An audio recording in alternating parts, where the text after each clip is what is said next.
வாழ்க வையகம், வாழ்க வையகம், வாழ்க வளமுடன். குரு வாழ்க, குருவே துணை. இன்னைக்கு நாம எல்லாரும் சிந்திக்க இருக்கிற தலைப்பு உங்க எல்லாருக்குமே தெரிஞ்சிருக்கும். இனிது இனிது வாழ்தல் இனிது. நிஜமாவே வாழ்தல் இனிதா? இல்ல எல்லாருக்குமே வாழ்தல் இனிமையா இருக்கா? இல்ல சிலருக்கு மட்டும் வாழ்தல் இனிதாவும், பலருக்கு கசப்பான அனுபவங்கள் நிறைந்ததா இருக்கா? ஏன் இந்த வேறுபாடு? அப்படிங்கிறத பத்தி நம்ம சிந்திக்க போறோம். எது நிஜமான இனிது? எப்போது அந்த இனிமையான அனுபவம் நமக்கு கிடைக்கிறது? நாம உணர்ச்சி நிலையிலிருந்து செயல்படும் போதா? இல்ல அறிவு நிலையிலிருந்து செயல்படும் போதான்னு பார்க்கலாம். ஒரு எக்ஸாம்பிள்க்கு சொல்றேன். எனக்கு ஒரு ஒரு குறிப்பிட்ட ஃப்ளேவர் ஐஸ்கிரீம் எனக்கு ரொம்ப பிடிக்கும். தினமுமே வாங்கி குடுத்தாலும் நல்லா ரசிச்சு சாப்பிடுவேன். அந்த ஐஸ்கிரீம் சாப்பிடுற உணர்வு எனக்கு ரொம்ப இனிமையான உணர்வு. இது இனிதா? இல்ல தினமும் ஐஸ்கிரீம் சாப்பிடுறது உடம்புக்கு கெடுதல்னு புரிஞ்சு, அளவு முறையோட சாப்பிட்டு, அறிவு நிலைய யூஸ் பண்ணி, ஓகே இவ்ளோதான் நம்ம எடுத்துக்கணும். இல்ல கொஞ்ச நாளைக்கு சாப்பிடாம இருக்கிறது நம்ம உடல் ஆரோக்கியத்துக்கு நல்லதுன்னு சொல்லி முடிவெடுத்து, அந்த ஐஸ்கிரீம தள்ளி வைக்கிறது இனிதான். சோ நம்ம எந்த நிலையில இருந்து நம்ம இயக்குறோங்கிறத பொறுத்து தான் நம்மளோட வாழ்க்கை இனிமையானதா. நெறைய நேரங்கள்ல நம்மளோட டிசிஷன் எப்படி இருக்கும்னா, அந்த நேரத்துல ஹேப்பியா என்ஜாய் பண்ணணும், இனிமையா ஃபீல் பண்ணணுங்கிறதுக்காக சில சாய்ஸஸ் நம்ம லைஃப்ல எடுப்போம். ஆனா, அந்த ஒரு சாய்ஸ் நமக்கு ஷார்ட் டெர்ம் ப்ளஷர மட்டுமே குடுக்கும். லாங் டெர்மா நமக்கு வந்து நெறைய பிரச்சனைகளையே கொண்டு வரும். இன்னொரு எக்ஸாம்பிள சொல்றேன். நம்ம எல்லாருக்கும் தெரியும், கத்தார்ல 7 மணிக்கு மெடிடேஷன் நடக்கும். சில நாட்கள் என்ன சொல்லும், என் மனசு தினமும் தான் நீ 7 மணிக்கு மெடிடேஷன் பண்றல்ல, இன்னைக்கு ஒரு நாள் ரெஸ்ட் எடுத்துரு. இன்னைக்கு நல்லா உட்கார்ந்து உனக்கு புடிச்ச சீரிஸ் பாரு. இன்னைக்கு ஒரு நாள் நீ விடுறதுனால ஒண்ணும் ஆயிட போறதில்ல. ரெஸ்ட் எடுன்னு சொல்லும். இன்னொரு மனசு என்ன சொல்லும், இப்பதான் உருப்படியா ஏதோ ஒரு ப்ராப்பர் ரொட்டீன்குள்ள வந்திருக்க. இன்னைக்கு விட்ட, மறுபடியும் இதே மாதிரி சாக்கு சொல்லி நெறைய நாட்கள நீ மிஸ் பண்ணிட்டே போவ. சோ ஒழுங்கா போய் மெடிடேஷன் பண்ணுன்னு சொல்லும். சோ இதுல யார் பேச்சு கேட்கறது? நம்மளோட உணர்ச்சி நிலையில இருந்து இயங்குற மனதின் பேச்ச கேட்கணுமா? இல்ல நம் அறிவு நிலையில இருந்து இயங்குற மனதின் பேச்ச கேட்கணுமா? சோ இது வந்து நம்ம எல்லாருக்குமே தெரிஞ்சிரும். ஓகே. அறிவு நிலையில இருந்து நம்ம இயங்கும்போது, நம்மோட வாழ்க்கை இனிமையாக எப்பவுமே இருக்கும். ஆ ஓகே. இது ஒரு சின்ன ரிசர்ச். ரீசென்ட்டா ஒரு அ புக்ல படிக்க நேர்ந்தது. எனக்கு இது ரொம்ப கனெக்ட் ஆகுற மாரி இருந்துச்சு இன்னைக்கு டாபிக்கோட. இந்த ரிசர்ச் பேரு வந்து யூனிவர்ஸ் 25. 1968ல ஆரம்பிச்சிருக்காங்க. 1968ல இருந்து 1973 வரைக்கும் அந்த ரிசர்ச் 5 வருடம் போயிருக்கு. சோ என்ன பண்ணியிருக்காங்கன்னும்போது, ஒரு 4 பேர்ஸ் ஆஃப் மவுஸ் 8 எலிகள வந்து ஒரு நல்ல ஒரு பாதுகாப்பான இடத்துல, ஒரு நல்ல கம்ஃபர்டபிளான ஒரு இடத்துல வச்சிருக்காங்க. அதுக்கு தேவையான ஃபுட்டும் நல்ல அபரிமிதமா இருக்கு. வாட்டரும் நெறைய இருக்கு. And no predators. அதாவது எதிரிகளே இல்ல. அந்த எலிகள வந்து துன்புறுத்துறதுக்கு உள்ளான எந்த ஒரு விஷயமும் இல்ல. அதாவது அவங்க ரொம்ப கம்ஃபர்டபிளா, ஹேப்பியா இருக்கிற ஒரு என்விரான்மென்ட்ட கிரியேட் பண்ணி குடுத்துருக்காங்க. சோ என்ன இருக்கு, ஃபர்ஸ்ட் ஃபியூ மந்த்ஸ் அந்த எலிகள் வந்து அந்த இடத்தெல்லாம் எக்ஸ்ப்ளோர் பண்ணியிருக்கு. அப்புறம் ரொம்ப மகிழ்ச்சியா வாழ ஆரம்பிச்சிருக்கு. வாழ ஆரம்பிச்ச பிறகு தென் அதனோட இனப்பெருக்கத்த தொடங்கியிருக்கு. சோ வித்தின் ஃபியூ இயர்ஸ்ல அந்த எலிகளோட இனப்பெருக்கம் கிட்டத்தட்ட 2200 வரைக்கும் போயிருக்கு. இங்க தான் பிரச்சனையே ஸ்டார்ட் ஆகுது. என்ன நடக்குது? ஒண்ணோட ஒண்ணுத்துக்கு ஒத்து வராம போகுது. ஆ சண்டை போடுது. ஒண்ணோட ஒண்ணு அடிச்சுக்குது. ஸோ இந்த மாதிரி நடக்க அந்த 5 இயர்ஸ் 1973 போல அங்க இருந்த 2200 எலிகளுமே வந்து இறந்துடுச்சு. ஸோ இதுக்கு என்ன ரீசன்? ஏன் இந்த மாதிரி நடந்துச்சு? எல்லாமே இங்க குடுக்கப்பட்டிருக்கு. ஃபுட் இருக்கு, வாட்டர் இருக்கு. தென் அவங்களுக்கு வந்து ஒரு பாதுகாப்பான ஒரு ஒரு கேஜ் பெருசா குடுத்துருக்காங்க. இருந்தாலும் ஏன்? ஏன் இந்த இறப்பு நடக்குது? ஏன் இந்த ஒண்ணுக்கு ஒண்ணு அடிச்சு இறந்து போகுது? அப்படின்னு பார்க்கும்போது comfort zone and 0 survival skill. Comfort zone நம்ம எல்லாருக்கும் தெரியும். நாம இப்ப இருக்கிறது ஹாப்பி. நான் சொன்ன மாதிரி எனக்கு இப்ப ஐஸ்கிரீம் சாப்பிடுறது எனக்கு ஹாப்பி. கொஞ்ச நேரம் சோசியல் மீடியால அப்படி பார்த்துட்டே இருக்கிறது எனக்கு ஹாப்பி. அப்படிங்கிற கம்ஃபர்ட் ஜோனா? இல்ல கற்றல், மனிதர்கள பொறுத்தவரைக்கும் நமக்கு 6 அறிவு இருக்கு இல்லையா? நம்ம வந்து சிந்திக்கும் திறன் இருக்கிறதுனால, நமக்கு கற்றல் எப்பயுமே வாழ்க்கையில இருந்துட்டே இருக்கணும். ஆ ஒரு ஒரு ப்ராவர்ப் ஒண்ணு இருக்கு. "Don't stop learning because life never stop teaching." So வாழ்க்கையில இருக்கிற ஒவ்வொரு எக்ஸ்பீரியன்ஸுமே நமக்கு ஏதோ ஒரு விஷயத்த கத்துக் குடுத்துட்டே இருக்கு. அத நம்ம அறிவு நிலையில இருந்து சிந்திச்சு முடிவெடுக்கும்போது மட்டுமே, அந்த நிலைய வந்து நம்ம ஒரு இனிமையான அனுபவமா கொண்டு போக முடியும். அப்படின்னு சொல்ற மாதிரி எனக்கு இந்த ரிசர்ச் வந்து பட்டுச்சு. ஸோ, அதனால உங்க எல்லாருக்கும் ஷேர் பண்ணணும்னு ஆசைப்பட்டேன். ஸோ, எப்பல்லாம் நம்ம கம்ஃபர்ட் ஜோன்லயே இருந்துட்டு, ஒரு கற்றல்ங்கிற ஒரு விஷயம் நம்ம வாழ்க்கையில இல்லாம போதோ, அன்னைக்கு நம்ம வாழ்க்கையில வளர்ச்சியும் இருக்காது. வளர்ச்சி இருக்காதுங்கிறதையும் மீறி, அழிவு நிலையும் உண்டாகும்ங்கிறத விளக்குற ஒரு ரிசர்ச் இது. ஓகே. எப்ப வாழ்தல் இனிதாகும்? நம்ம மகரிஷியோட ஒரு கவி. "ஒழுக்கமே பிறர் உள்ளத்திலிருந்து எழுப்பும் உணர்ச்சிகளாம் இன்பத் துன்பம் உணர வைக்கும். ஒழுக்கமே உயிர்களிடம் உயிரினைந்து உயர் கருணை, அன்பு, இரக்கம் உண்டு பண்ணும். ஒழுக்கத்தால் உயிர்களிடம் நட்பு ஓங்கும். ஒத்த நட்பால் அமைதியொடு இன்பம் உண்டாம். ஒழுக்கத்தின் பெருமையுணர்ந்தே மதித்து உயிர் வாழ்வோம், உயர்வடைவோம் உயிர் தொண்டாற்றி." ஸோ இதுல ரொம்ப அழகா நம்ம மகரிஷி ஐயா குடுத்திருக்காரு. ஒழுக்கம்ங்கிற ஒரு விஷயம் நம்ம வாழ்க்கையில என்னென்னலாம் கொண்டு வரும். ஸோ இது எல்லாமே ஒழுக்கம் கொண்டு வரும்ன்னும்போது, வாழ்க்கை கண்டிப்பா இனிமையா தானே இருக்கும். ஏன் இந்த ஒழுக்கத்துக்கு இவ்ளோ பெரிய இம்பார்ட்டன்ஸ்? இங்க நீங்க பார்க்கலாம். நம்ப வேதாத்திரியம் உருவாக்கப்பட்டதோட ஒரு நோக்கமே வந்து உலக அமைதி. நம்ம எல்லாருக்குமே தெரியும். நம்ம மகரிஷி ஐயா அவரோட இளம் வயதிலேயே கிட்டத்தட்ட 2 உலகப் போர்கள சந்திச்சிருக்காரு. அந்த 2 உலகப் போர்கள்லயுமே வந்து நெறைய பாதிப்புகளுக்குள்ளானத பார்த்திருக்காரு. ஒரு செல்வந்த நிலையில இருந்து அவரோட வாழ்க்கையில எப்படி ஒரு ஏழ்மை நிலைக்கு வந்ததுக்கும் அந்த உலகப் போர்கள் காரணமா இருந்திருக்கு. அவரு பண்ணிட்டு இருந்த பிசினஸ் வந்து லாஸ்ல போயிருக்கு. அது மட்டும் இல்லாம இவரை சார்ந்த இவர்கிட்ட வேலை செஞ்சுட்டு இருந்த நெறைய இவருக்கு வர லாஸ் அவங்க எல்லாருக்குமே வர லாஸ் தான் இல்லையா? ஸோ அப்ப வந்து அவரு யோசிச்சு பார்க்கும்போது, ஆ இந்த இவருக்கே நமக்கே இப்படின்னும்போது, அப்புறம் நம்ம சுத்தி இருக்க பல கோடி மக்களுக்கும் இந்த நிலைமை தான். உலகத்துல இருக்க பல கோடி மக்களுக்கும் இந்த உலகப் போர்னால கண்டிப்பா வந்து வாழ்வாதாரம் ரொம்ப பாதிக்கப்பட்டிருக்கு. ஸோ இதையெல்லாம் தீர்த்து வைக்கிற ஒரே கருவி எதுவா இருக்கும்? உலக அமைதி. அந்த உலக அமைதிய எப்படி கொண்டு வர்றது? அப்படிங்கிற ஆராய்ச்சிக்குள்ள நம்ம ஐயா இறங்கும்போது, அவருக்கு முதற்படியா இருந்தது தனி மனித ஒழுக்கம். நெறைய நேரங்கள்ல நம்ம என்ன பண்ணுவோம்? ஆ அ நெறைய விஷயங்கள குறை சொல்லுவோம். வீட்ல வீட்ல இருக்கவங்கள குறை சொல்லுவோம். வெளிய வேலைக்கு போற இடத்துல வேலைக்கு போறவங்கள குறை சொல்லுவோம். அப்புறம் நியூஸ் பார்க்கும்போது எல்லாரையுமே குறை சொல்லுவோம். சுத்தி இருக்கிற அரசியல்வாதிகள குறை சொல்லுவோம். நாடு இப்படி இருக்குன்னு சொல்லுவோம். ஸோ இப்படி மத்த எல்லாரையும் குறை சொல்றதுக்கு முன்னாடி, முதல்ல நம்மோட வாழ்க்கையில நாம என்ன ஒழுக்கத்த கடைபிடிக்கிறோங்கிறதுல ரொம்ப முக்கியத்துவம் குடுக்கணும் அப்படிங்கிறதுக்காக, உலக அமைதிக்கான ஆரம்ப புள்ளி அண்ட் முதற்படி மனித ஒழுக்கம் மட்டுமே. ஸோ ஒரு மனிதன் ஒழுக்கமா இருக்கும்போது என்ன நடக்குது? அவன் கூட இருக்கிற குடும்பம் ஒரு நல்ல அமைதியா வாழுவாங்க. ஸோ குடும்பங்கள் அமைதியா இருக்கும்போது என்ன நடக்குது? சமுதாய நலன் அதிகரிக்குது. ஸோ பிரச்சனைகள் இல்லாத குடும்பம், அமைதியான குடும்பம் ஒரு நல்ல ஆரோக்கியமான சமுதாயத்த உருவாக்குது. ஸோ ஒரு ஆரோக்கியமான சமுதாயங்கள் சேரும்போது என்ன நடக்குது? நாட்டின் வளம் பெருகுது. நாட்டின் வளம் பெருகும் பொழுது, நல்ல நிலையில இருக்கும் பொழுது, ஆட்டோமேட்டிக்கா உலக அமைதிய நாம ரீச் பண்ண முடியும். ஸோ தனி மனித ஒழுக்கத்தோட மிகப்பெரிய நோக்கமே உலக அமைதி. இப்ப நெறைய நேரங்கள்ல ஒழுக்கம் அப்படின்னு சொன்னாலே, நம்ம வீட்ல சப்போஸ் நம்ம பசங்க கிட்ட 6 மணிக்கு எழுந்துக்கோ, எழுந்த உடனே எக்சர்சைஸ் பண்ணு, இல்ல எழுந்து புத்தகத்த எடுத்து வச்சு படி. ஸோ இந்த மாதிரிலாம் சொல்லும்போது நமக்கு ரொம்ப ரெஸ்ட்ரிக்ட் பண்ற மாரி இருக்கும். என்ன இது?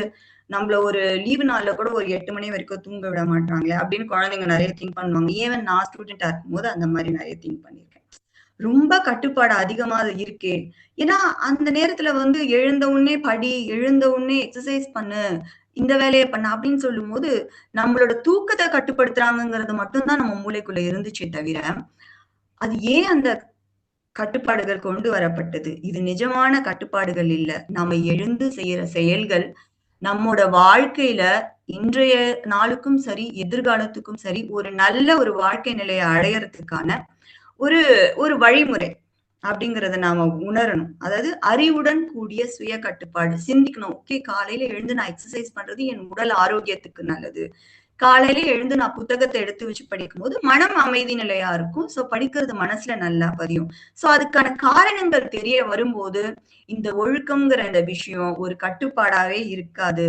இது ஒரு அறிவுடன் கூடிய சுய கட்டுப்பாடா, அத நம்மளே நாம கட்டுப்படுத்திக்கிற, இதுதான் செய்யணும், இது வேண்டாங்கிற ஒரு பவுண்டரிய கிரியேட் பண்ற ஒரு நல்ல ஒரு எக்ஸ்பீரியன்ஸா இருக்கும்.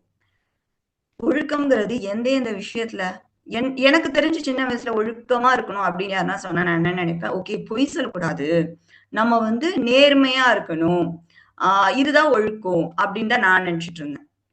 ஆனா ஒழுக்கத்துக்கு ரொம்ப டீட்டெயிலான ஒரு எக்ஸ்ப்ளனேஷன நம்ம ஐயா குடுத்திருக்காரு. ஒரு மனிதன் தனது சொல், செயல், சிந்தனை 3லும் ஒழுக்கம் கடைபிடித்தால் அவன் வாழ்க்கையும், சமூகமும் உயர்வடையும். அவனோட வாழ்க்கை மட்டும் இல்ல, அவனோட சமூகமும் உயர்வடையும்.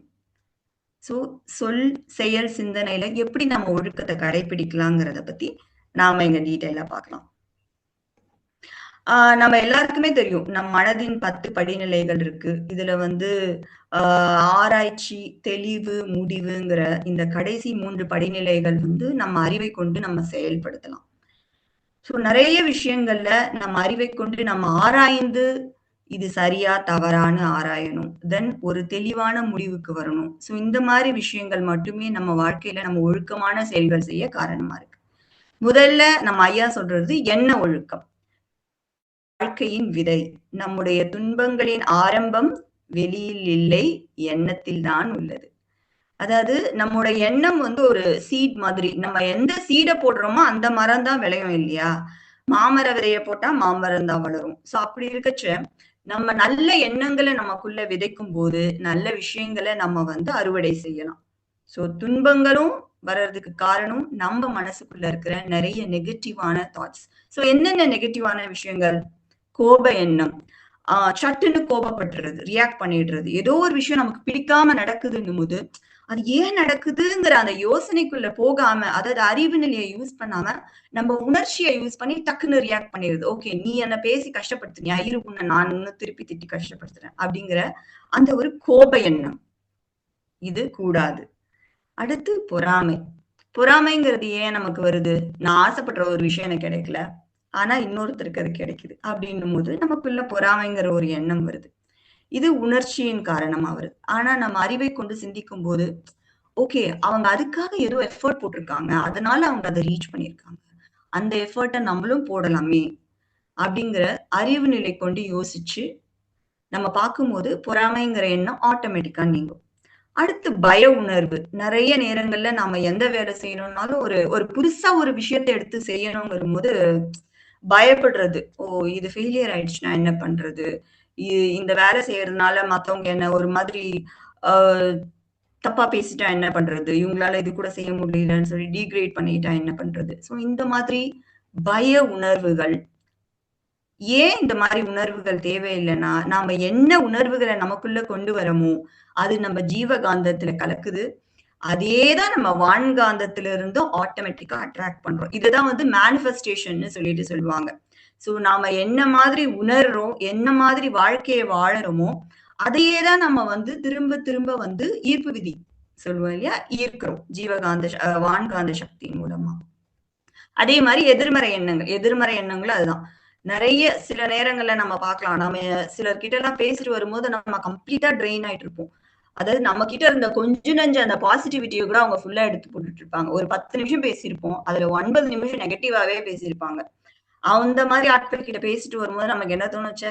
வாழ்க்கையே ரொம்ப கசப்பானது போல, கஷ்டமானது போல, எது செஞ்சாலும் நம்ம ஜெயிக்க முடியாது போல, எல்லாம் விதிப்படி தான் நடக்கும் போல, இந்த மாரி எண்ணங்கள் வந்துரும். ஸோ இந்த மாரி எதிர்மறை எண்ணங்கள் நம்மள மட்டும் பாதிக்கிறது இல்ல, மத்தவங்களையும் பாதிக்குங்கிறத நம்ம நல்லா புரிஞ்சுக்கணும். இவை அனைத்துமே நம்மை சோர்வடைய செய்வது. ஏன் இந்த சோர்வு வருது? நம்மளோட ஜீவகாந்த சக்திய கம்ப்ளீட்டாவே ட்ரெயின் பண்ணி விடுற ஒரு கேரக்டரிஸ்டிக்ஸ் தான் இந்த கோப எண்ணம், பொறாமை, பயம், எதிர்மறை எண்ணங்கள். இது எல்லாமே நமக்கு வரும்போது கொஞ்சம் நம்ம வந்து நம்மளோட எண்ணத்த வந்து ஆக்கினையில, துரியத்துல வச்சு, ஒரு ஒரு ஜஸ்ட் ஒரு ஃபியூ செகண்ட்ஸ் அப்படியே ஒரு பாஸ் குடுத்து, "இது சரியா? இது என் வாழ்க்கைக்கு நல்லதா?" அப்படிங்கிறத நம்ம யோசிச்சு அடுத்து செயல்படும் பொழுது, இந்த எண்ணங்கள்ல இருந்து நம்ம விடுபட வாய்ப்பு இருக்கு. ஓகே. ஸோ அதெல்லாம் கூடாது. அப்ப என்ன மாரி எண்ணங்கள் வச்சுக்கணும்? நேர்மறை எண்ணங்கள். நேர்மறையா சிந்திக்கிறது. நமக்கு பிடிச்ச ஒருத்தர்கிட்ட நாம எப்படி பேசுறோமோ, அதே மாதிரி தான் நாம நம்மகிட்டயும் பேசணும் அப்படின்னு சொல்லிட்டு ஒரு ப்ராவர்ப் இருக்கு. ஆ இப்போ நமக்கு ரொம்ப பிடிச்ச ஒருத்தவங்கள நம்ம கண்டிப்பா கஷ்டப்படுத்தணும்னு நெனைக்க மாட்டோம் இல்லையா? அப்படி இருக்கச்ச வாட் அபௌட் அவர் சோல்? நம்ம சோல் நமக்காக இந்த உடல், இந்த உயிரும் நமக்காகவே இருக்குன்னும்போது, அத வந்து நேர்மறையான எண்ணங்கள குடுத்து, இன்னும் காயப்படுத்துறது சரியா? ங்கிறத நம்ம நல்லாவே யோசிச்சு பார்க்கணும். ஸோ ரொம்ப முக்கியமான விஷயம், நேர்மறையான எண்ணங்கள் இருக்கும்போது, வி டூ நம்ம நேர்மறை ஆக்ஷன்ஸையும் ரிசீவ் பண்றோங்கிறதையும் நாம அண்டர்ஸ்டாண்ட் பண்ணிக்கணும். அண்ட் இன்னொரு விஷயம் இருக்கு. சப்போஸ் ஓகே நான் வந்து பாசிட்டிவாவே திங்க் பண்றேன். எனக்கு ஏதோ ஒரு தப்பு நடக்குது. நெகட்டிவா ஒரு விஷயம் நடக்குதுப்பா. நான் பாசிட்டிவா தானே திங்க் பண்ணேன் அப்படின்னு கேட்கலாம். ஆனா இந்த இடத்துல இன்னொரு விஷயம் நடக்கும். என்னன்னா, நான் பாசிட்டிவ் மைண்ட் செட்டோட இருக்கும்போது நடக்கிற நெகட்டிவான விஷயங்களையும் நம்ம மனசுக்குள்ள ஓகே இந்த விஷயத்துல இருந்து நான் ஏதோ கத்துக்கணும் போல. ஏதோ ஒரு சின்ன தப்பு நடந்திருக்கு. இத நான் கரெக்ட் பண்ணணும். கரெக்ட் பண்ணி இத சரியா பண்ணணுங்கிற ஒரு கற்றல் மனநிலைய கொண்டு வரும் இந்த நேர்மறை எண்ணங்கள். அடுத்து பொறுமை. நெறைய நேரங்கள்ல கொஞ்சம் பொறுமை காக்கிறது என்னைக்குமே நமக்கு ஒரு நல்ல விளைவ தரும். ஆ நம்ம ஃபேமிலிலயும் சொல்லலாம், வெளிய வொர்க் பிளேஸ்லயும் சொல்லலாம், எங்கேயா இருந்தாலும். ஓகே நம்ம பாஸே நம்மள திட்டிடுறாருன்னு வச்சுக்கோங்களேன். திருப்பி வந்து, ச்சே இப்படி பண்ணிட்டாரே! அது இதுன்னு சொல்லி நம்ம எண்ணத்தளவுல அவர பத்தி கரிச்சு கொட்டாம, ஏன் இந்த மாரி திட்டு நடந்துச்சு? ஏன் திட்டினாரு? அப்ப ஏதோ ஒரு விஷயம் தப்பு நடந்திருக்கு. என்ன தப்பு நடந்திருக்குன்னு சொல்லி கொஞ்சம் டீட்டெயிலா திங்க் பண்ணி, கொஞ்சம் பொறுமையா இருந்தோம்னா, நமக்கு ஒரு நல்ல கிளாரிட்டி கிடைக்கும். எனக்கு ஒரு எக்ஸ்பீரியன்ஸ் இருந்துச்சு. ஒரு 2 டேஸ் முன்னாடி வந்து ஒரு ஒரு இன்சிடென்ட். நான் ஒருத்தர் மேல ரொம்ப அதிகமா கோவப்படுற மாதிரி ஒரு இன்சிடென்ட். ஆ ஆக்சுவலா கோவப்பட்டு திட்டவும் திட்டிட்டேன். ஓகேவா? ஒரு 2, 3 நாள் கழிச்சு கொஞ்சம் மனசு வந்து அப்படியே நமக்கு அப்படியே காம் டவுன் ஆகும் இல்லையா? அந்த ஒரு 2, 3 டேஸ் கழிச்சு பார்க்கும்போது, இந்த விஷயத்துக்கு நான் ஏன் இவ்ளோ கோவப்பட்டேன்? இந்த விஷயத்துக்கு நான் இவ்ளோ ரியாக்ட் பண்ணியிருக்கவே தேவையில்லையே! இது ஒரு சாதாரண விஷயமாச்சேன்னு தோண ஆரம்பிச்சுருச்சு. ஆனா, இதுக்குள்ள நம்ம என்ன பண்ணிட்டுருப்போம்? அவங்கள திருப்பி திட்டி, அந்த ரிலேஷன்ஷிப்பையே வந்து கொஞ்சம் டேமேஜ் பண்ணியிருப்போம். ஸோ இட்ஸ் பெட்டர் நம்ம வந்து ரியாக்ட் பண்றதுக்கு முன்னாடி கொஞ்சம் அமைதியா இருந்து, பொறுமை காத்து, ஈவன் ஒரு 1 ஆர் 2 டேஸ் டைம் குடுத்துட்டு, அதுக்கப்புறம் அந்த பிரச்சனைய பத்தி டிஸ்கஸ் பண்ணும்போது, நமக்கு நிஜமா ஒரு நல்ல சொல்யூஷன் கிடைக்கும். நம்மளோட பாவ பதிவுகளையும் குறைச்சுக்கலாம். ஓகே. அடுத்து கருணை. கருணை, மெர்சி, கைண்ட்னஸ் அப்படின்னு சொல்லலாம். அதாவது மற்றவர்களோட கவலை கொள்ளும் மனநிலையை குறிக்கும். அதாவது மற்றவங்களுக்கு வர பிரச்சனைய வந்து தன்னோட பிரச்சனையா ஃபீல் பண்ணி, அவங்களுக்காக வந்து ஒரு ஒரு சின்ன கைடன்ஸ் குடுக்குறதோ, இல்ல அவங்களுக்காக என்னால அவங்களுக்கு போய் ஹெல்ப் பண்ணவே முடியல. அப்படின்னால அவங்களுக்காக ஒரு சின்ன பிரேயர் பண்ணிக்கிறது. இதுவுமே ஒரு கருணை தான். அடுத்து புரிதல். ஸோ பொறுமைங்கிற ஒரு விஷயத்த நம்ம கடைப்பிடிக்கும்போதே, நம்ம கொஞ்சம் கொஞ்சமா பிகாஸ் நம்ம பொறுமையா இருக்கும்போது, நமக்கு அந்த அண்டர்ஸ்டாண்ட் பண்ணிக்கிற ஒரு டைமிங் நமக்கு கிடைக்குது. அந்த ஸ்பேஸ் கிடைக்குது. ஸோ இந்த இடத்துல ஆட்டோமேட்டிக்கா அந்த புரிதல் நடக்கும். ஒவ்வொருத்தர் செய்ற செயலுக்கும் ஏதோ ஒரு காரணம் இருக்கு. மேபி அந்த காரணம் நமக்கு தெரிஞ்சிருக்கலாம், இல்ல தெரியாமலும் இருக்கலாம். அத நம்ம தெரிஞ்சுக்க வேண்டிய அவசியமும் இல்ல. பிகாஸ் இந்த இடத்துல நம்ம தான் கத்துக்க போறோம் வாழ்க்கைய தவிர, நம்ம இன்னொருத்தருக்கு கற்பிக்க முடியாது எதையுமே. இங்க இருக்கிற ஒவ்வொருத்தருமே அவங்களோட வாழ்வின் நோக்கத்த அடைய மட்டும் தான் நம்ம வந்திருக்கோமே தவிர, நம்மோட வாழ்க்கைய நம்ம வந்து இறை உணர்தல் பெற தான் வந்திருக்கோமே தவிர, இன்னொருத்தருக்கு இறை உணர்வ கொடுக்கவோ, இன்னொருத்தரோட வாழ்வின் நோக்கத்த அவங்க ரீச் பண்றதுக்கு கைட் பண்ணவோ இல்லங்கிறத நம்ம புரிஞ்சுக்கணும். ஸோ இந்த இடத்துல இந்த புரிதல்ங்கிறது நாம அஃப்கோர்ஸ் இன்னொருத்தர புரிஞ்சுக்கிறதுக்கான முயற்சி தான். ஆனாலும் இந்த புரிதல்ல நம்மளோட மனநிலையும் அமைதியடையும், ஒரு தெளிவு பெறும். ஸோ இது எல்லாமே வந்து ஒரு உண்மையான ஒழுக்கத்தின் முதல் படின்னு நம்ம ஐயா சொல்றாரு. ஒரு எண்ணம் தினமும் வந்தால் அது பழக்கமாகும். பழக்கமே வந்து நம்மோட குணமா மாறிடும். குணமே நம்மளுடைய வாழ்க்கைய தீர்மானிக்கும். ஸோ எனக்கு நெகட்டிவான ஒரு தாட் வருது. அடிக்கடி அந்த நெகட்டிவ் தாட் வருதுன்னும்போது, அது ஒரு ஹேபிட்டாவே மாறிடும். செய்யற எல்லா செயலும் இது தப்பா போயிட்டா, இது நான் சரியா செய்யலன்னா, இது ரொம்ப கஷ்டமான விஷயம். ஸோ இந்த மாரி தினம் தினம் ஏதோ ஒரு நெகட்டிவான விஷயத்த நெனைக்க நெனைக்க என்ன ஆகும், அது நம்ம வாழ்க்கை முறையாவே மாறிடும். அதாவது இந்த மாரி விஷயங்கள் வந்து நம்ம பிரெயின்ல இருக்கிற அந்த நியூரோ செல்ஸ்ல வந்து ரொம்ப ஆழமா பதிஞ்சிரும். அது பதிஞ்ச பிறகு அத மறுபடியும் வந்து நம்ப வேற மாதிரி டியூன் பண்றதுக்கு டைமும் எடுக்கும். ஸோ அதனால இட்ஸ் ஆல்வேஸ் பெட்டர் நம்ம அதுக்கு முன்னாடியே நம்ம ஒரு செயல செய்யறதுக்கு முன்னாடியே நம்ம அறிவு நிலைய யூஸ் பண்ணி, அத எது சரி, தப்புங்கிறத உணர்ந்து செய்யணும். அடுத்து சொல்லொழுக்கம். ஒரு சொல் மனிதனை உயர்த்தவும் செய்யும், வீழ்த்தவும் செய்யும். ஸோ, ரொம்ப ஈஸியா நம்ம சிலர்கிட்ட ஒரு சொல்ல சொல்லிடலாம். ஆனா, சில சமயங்கள் வந்து நம்ம சொல்ற சொற்கள் மத்தவங்கள ரொம்ப கஷ்டத்துக்குள்ள உள்ளாக்கிடும். கஷ்டம்ங்கிறது வந்து உடல் அளவுல மட்டும் இல்ல, மனசளவுல. அ அதாவது நம்ம மனசளவுல பட்ட காயம் வந்து ஆறறதுக்கு ரொம்ப டைம் எடுக்கும். ரொம்ப ரொம்ப டைம் எடுக்கும். ஸோ, அதனால நம்ம பேசும்போது ரொம்ப கேர்ஃபுல்லா இருந்து, அ இந்த சொல் அவங்கள வந்து கஷ்டப்படுத்திடாத சொற்கள வந்து நம்ம பேசணுங்கிறதுல ரொம்ப வந்து ஒரு அதாவது நம்ம அறிவு நிலையை கொண்டு நம்ம அத செயல்படுத்தணும். இங்க ஒழுக்கமான சொல் அப்படிங்கிறது என்ன? உண்மை பேசுதல். உண்மை பேசுதல்னு வரும்போது, நன்மை தரும் சில நேரங்கள்ல நாம பேசுற உண்மை வந்து இன்னொருத்தருக்கு பாதிப்ப கூட குடுக்கலாம். இப்போ ஒரு ஆஃபீஸ் என்வைரன்மென்ட்லயோ, ஏதோ ஒரு இடத்துல ஒருத்தர் ஒரு ப்ராஜெக்ட்ல தப்பு பண்ணிட்டாருன்னு வச்சுக்கோங்க.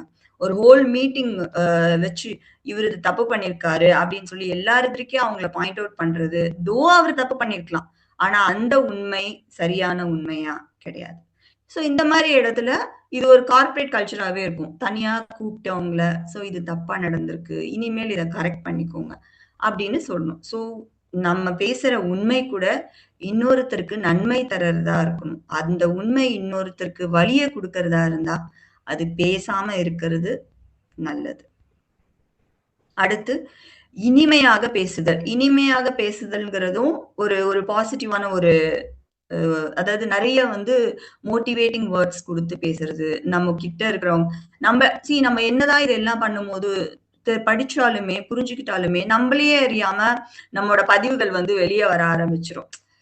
ஏதோ ஒரு நாள்ல ஓகே நான் பாசிட்டிவா இருக்கணும் அப்படின்னு முடிவு எடுத்தாலும், ஏதோ ஒரு தருணம் ஒரு சின்னதா ஒண்ணு வெளிய வந்துரும் நமக்கு நெகட்டிவான ஒரு விஷயம்.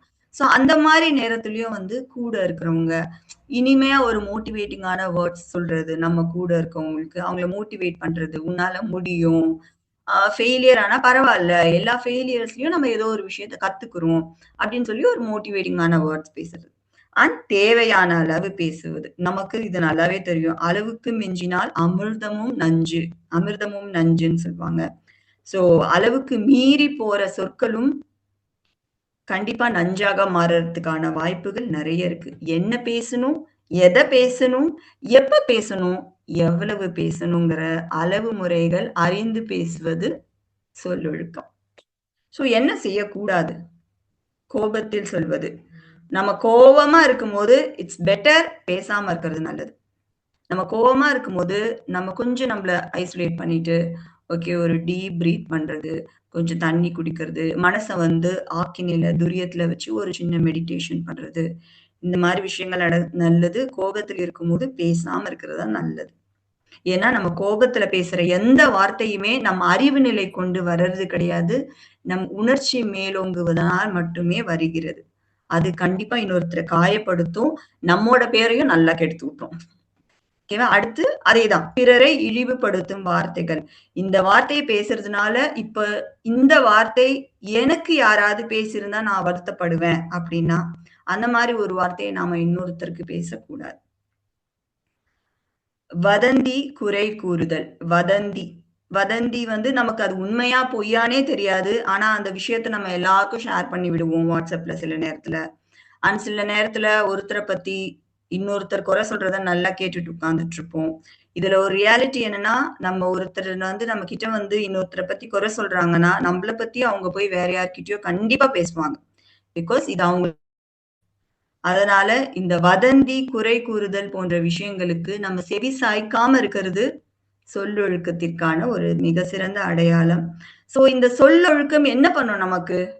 நம்மோட மனநிலைய நல்லா வச்சுக்கிறது மட்டும் இல்லாம, நம்மோட உறவுகளை மட்டும் இல்லாம, அதாவது இவை அனைத்தும் உறவுகளை மட்டுமல்ல, நம் மனதையும் இந்த மாரி தவறான கோபத்தில் சொல்வது, இந்த மாரி வார்த்தைகள் வந்து நம்மோட நல்ல ரிலேஷன்ஷிப்ப கெடுத்து விட்டுரும். நம்ம குடும்பத்தினரோடவோ, ரிலேட்டிவ்ஸோடவோ, ஃப்ரெண்ட்ஸோடவோ, ஒரு நல்ல உறவு முறைய வச்சுக்க முடியாத ஒரு நிலைக்கு கொண்டு வரும்.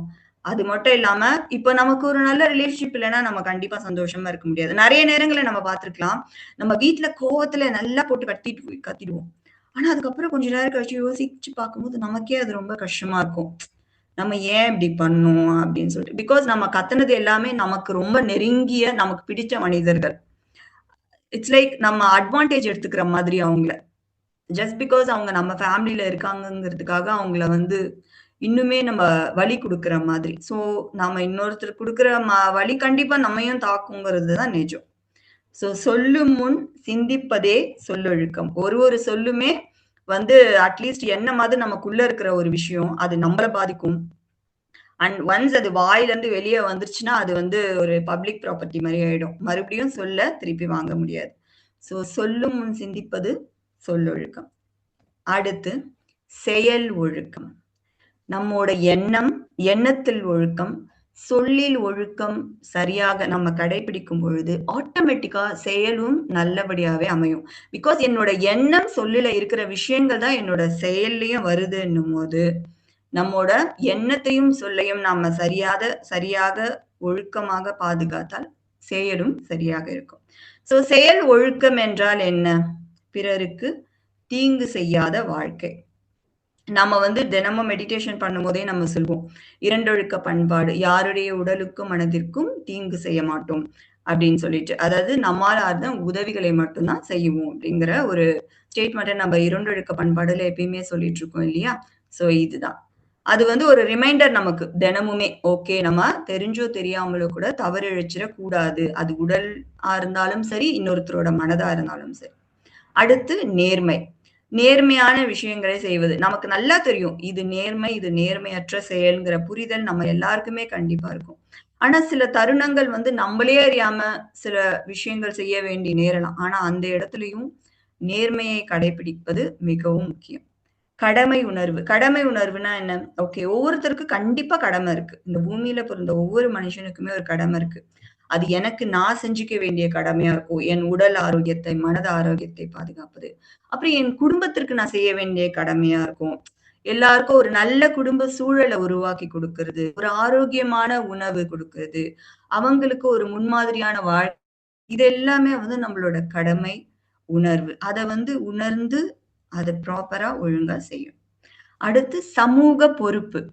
நம்ம எல்லாருக்குமே சமூக பொறுப்பு இருக்கு. நமக்கு வந்து நம்மளோட கண், காது, வாய், மூக்கு இப்படி நம்மளோட உறுப்புகள் எல்லாமே நல்லபடியா இருக்குன்னும்போது, நம்மால என்னென்ன விஷயங்கள் செய்ய முடியுமோ, இந்த சமூகத்துக்கு என்னெல்லாம் குடுக்க முடியுமோ, அத செய்யணும்ங்கிறது தான் சமூக பொறுப்பு.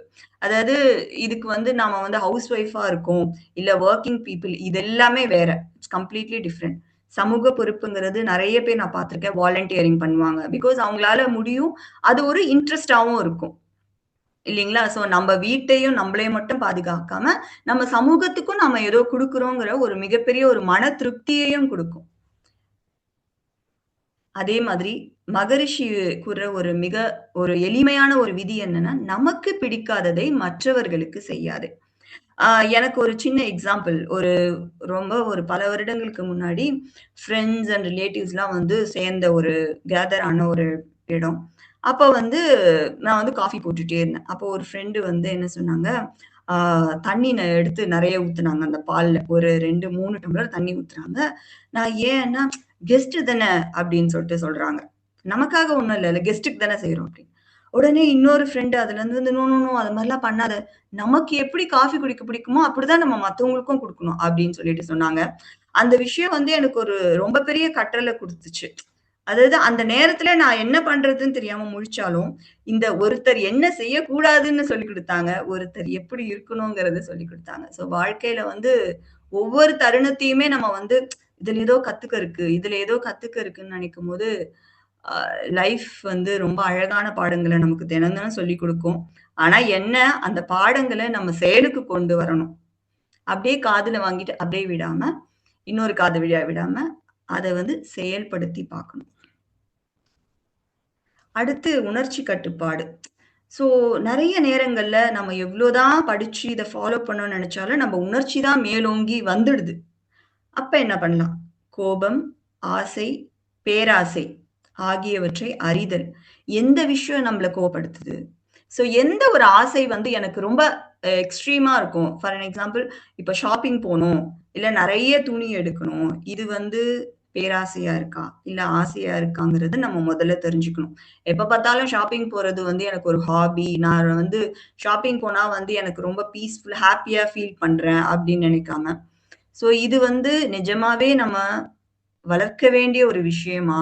இல்ல நம்ம அறிவு நிலை கொண்டு நம்ம வந்து இது பேராசையாங்கிறத உணர்ந்து, அத வந்து அவாய்ட் பண்ணணுமா நம்ம லைஃப்லங்கிறத நம்ம கொஞ்சம் உட்கார்ந்து நம்ம அறிவு நிலைய கொண்டு சிந்திச்சு செயல்படணும்.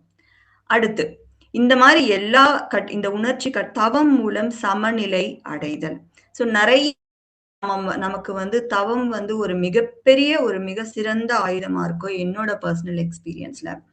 ஆ நான் நினைச்சுட்டு இருந்தேன், சில வருடங்களுக்கு முன்னாடி தவம்னா என்ன? அமைதியா போய் உட்கார்ந்துட்டு இருக்காங்க அப்படின்னு சொல்லிட்டு. நம்ம உட்கார்ந்து தவம் பண்றதுக்கு பதில் நம்ம போய் எக்சர்சைஸ் பண்ணலாம். நம்ம உடம்புக்கு நல்லது அப்படின்னு. ஆனா, நான் தவம் பண்ண ஆரம்பிச்ச பிறகு, அதாவது நான் செய்யற எல்லா வேலைக்குமே வந்து தவம் வந்து ஒரு ஒரு ஒரு பெரிய ஒரு என்ன சொல்றது? ஒரு ஸ்ட்ரென்த் குடுத்துச்சுன்னு நான் சொல்லலாம். மிகப்பெரிய மன உறுதி குடுத்துச்சு. நமக்கு என்ன மாதிரி நெறைய அதாவது தெளிவான ஒரு மனநிலைய குடுத்துச்சு. அடுத்து நம்ம என்ன பண்ணணுங்கிற ஒரு ஒரு உந்துதல குடுத்துச்சு வாழ்க்கையில. ஸோ தவம் குடுக்குறது வந்து வெறும் மன அமைதி.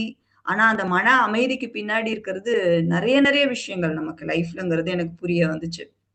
அதே மாதிரி இந்த ஒழுக்கமான வாழ்க்கை முறைய நம்ம ஃபாலோ பண்றதுக்கு ரொம்ப அதிகமா அதாவது நமக்கு மிகப்பெரிய அளவுல நமக்கு உதவி செய்யும் அப்டின்னா, அது அகத்தவம், அகத்தாய்வு.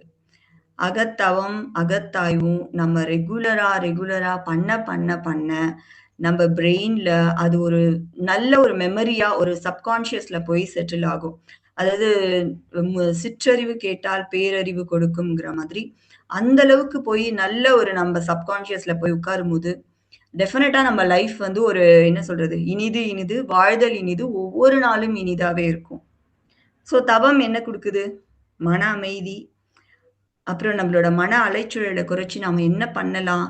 நம்மோட தேவையான எண்ணங்கள வந்து கட்டுப்படுத்தலாம். கட்டுப்படுத்துறது அதாவது மனதை வந்து அடக்க நினைத்தால் அலையும், அறிய நினைத்தால் அடங்கும்னு சொல்ற மாதிரி, இது சரியா, தப்பாங்கிற ஒரு ஒரு சாய்ஸ் என்ன மாதிரி என்ன ஆப்ஷன நம்ம சூஸ் பண்ணணுங்கிற ஒரு கிளாரிட்டிய நமக்கு தவம் குடுக்கும். அண்ட் எண்ண கட்டுப்பாடு. எண்ண கட்டுப்பாடு எதுல வரும்? நம்மோட சொல்லும், செயலும் ஒரு ஒழுக்கத்தை கடைப்பிடித்தால் ஆட்டோமேட்டிக்கா எண்ணமும் கட்டுப்பாட்டுக்குள்ள வரும். மனம் அமைதியானால் ஒழுக்கம் முயற்சி இல்லாமல் வரும். அதாவது தவம் செய்ய மனம் அமைதியாகும்.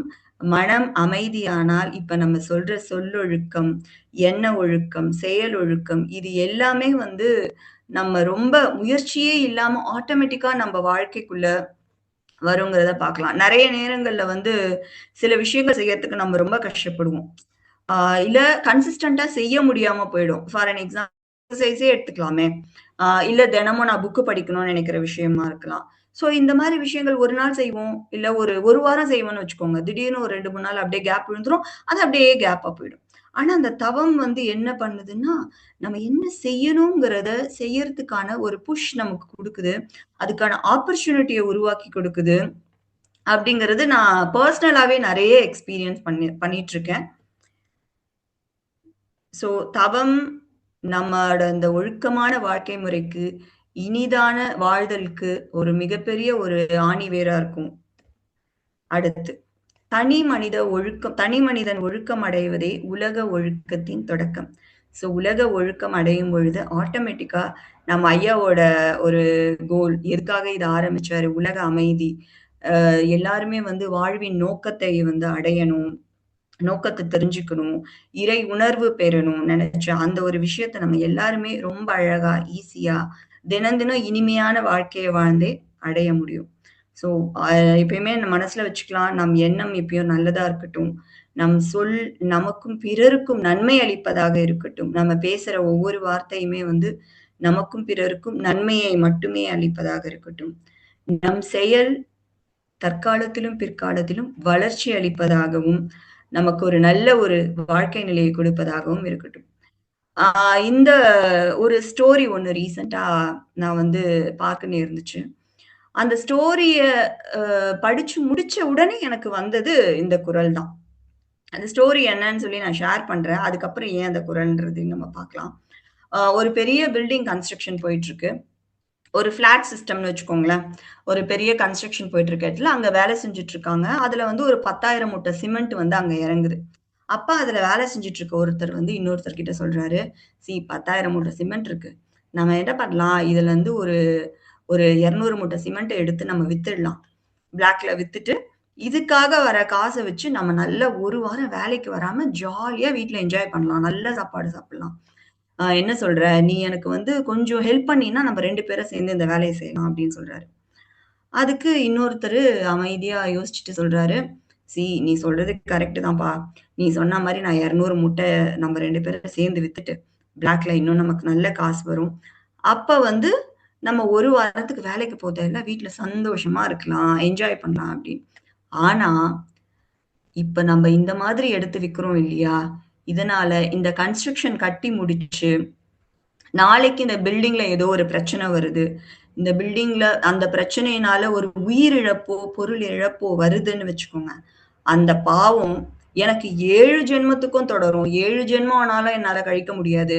ஸோ, ஒரு வார சுகத்துக்காக, தற்காலிக சுகத்துக்காக, 7 ஜென்மத்துக்கும் ஒரு பாவத்த சேர்த்துக்க நான் தயாரா இல்ல. அப்படின்னு சொல்ற மாதிரி வருது. அப்ப அந்த கதை படிச்சு முடிக்கும்போது என் மைண்டுக்குள்ள வந்தது இந்த திருக்குறள். "ஒருமைக்கண் தான் கற்ற கல்வி ஒருவர்க்கு எழுமையும் ஏமாப்புடைத்து." இது வந்து கல்விங்கிற அதிகாரத்துல, அதாவது கல்வி கற்கறது ரொம்ப முக்கியம். வயதே ஆனாலும் கல்வி கற்கணும். பிகாஸ் அந்த கல்வி உங்களுக்கு 7 பிறப்புக்கும் உதவும். அப்படின்னு தான் நான் புரிஞ்சு வச்சிருந்தேன். ஆனா இந்த ஸ்டோரிய பார்த்துட்டு இத நான் ரிலேட் பண்ணும்போது, இந்த கல்வின்னு சொல்றது வந்து இந்த ஒழுக்க கல்வியும் சேர்ந்தது. பிகாஸ் அப்ப எனக்கு கல்விங்கிறது நம்ம பொருட்செல்வத்தை சேர்க்கிற கல்விங்கிற ஒரு தாட்ல இருந்தேன். பட் இத படிச்ச பிறகு ஓகே, இவங்க சொல்றது நம்ம வாழ்க்கையில செய்யற ஒவ்வொரு செயலும் நமக்கு கற்றல். ஒவ்வொரு செயலுமே கற்றலா அமையுது. அந்த கற்றலின் விளைவு தான் நமக்கு அந்த 7 பிறப்புக்கும் தொடர்ந்து வரும். நாம கற்கும் கல்வி, அது ஏட்டுக்கல்வியா இருக்கலாம், இல்ல பண்பாட்டு கல்வியா இருக்கலாம், ஒழுக்கம் சார்ந்த கல்வி, இது இப்படி எதுவா வேணாலும் இருக்கலாம். இந்த கல்வி நமக்கும் நம் தலைமுறையும் போய் சேரும். அடுத்து 7 ஜென்மத்துக்கும் நமக்கு தொடர்ந்து வரும்ன்னும்போது, இன்னுமே நெறைய கத்துக்கணுன்ற இன்ட்ரெஸ்ட் நமக்கு அதிகமாகும்னு நெனச்சேன். அதாவது இத பார்த்த உடனே பிறகு எனக்கும் அது தோணுச்சு. ஓகே, இன்னும் நம்ம நெறைய விஷயங்கள் கத்துக்கணும். பிகாஸ் அது இப்பதைக்கு இந்த ஒரு பிறப்புக்கு மட்டும் இல்ல, இன்னும் வரப்போற பிறப்புகளுக்கும் நமக்கு வந்து அது பயன்பட போகுதுன்னு சொல்லிட்டு. நன்றி. வாழ்க வளமுடன்.